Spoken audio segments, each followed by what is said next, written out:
African Media Entertainment is a radio broadcaster with a market cap of 505.6 million rand. AME has 5 active brands that include OFM, Algoa FM, United Stations, Empower FM and Radioheads. The broadcaster has a price to earnings ratio 14.4 and pays a dividend of 1.6%. So the OFM, is there a crossover? Yes, it's jointly held by these two groups. I think they both have 40 or 50%. So that's just how it worked in the license application. Apparently, I think they had to get together. But look, this one had quite an interesting run back in the early part of the century when it owned Golden Gloves. Remember the boxing thing with Rodney Berman, and also big concerts.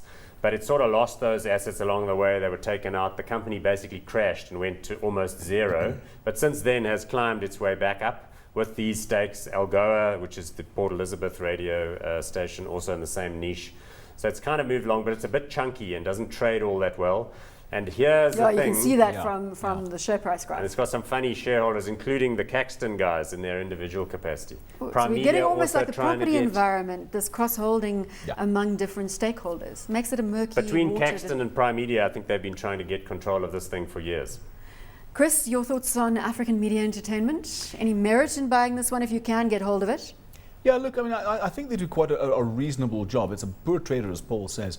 If I had to be in something like this, and given the fact that Prime Media is no longer listed, I think I would rather, frankly, be in Kagiso rather than AME.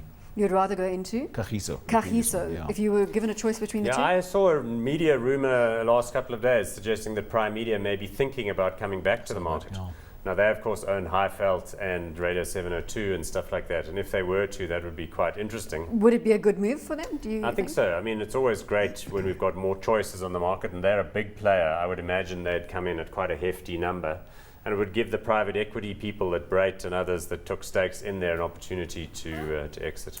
Hot or not on African Media Entertainment, Chris? Nope, not hot for me. Paul? Yeah, it's quite tempting because that's a great chart, but it's a bit small and a bit chunky and a bit strange trader, and I'm not quite sure what its strategic intent is, so not hot.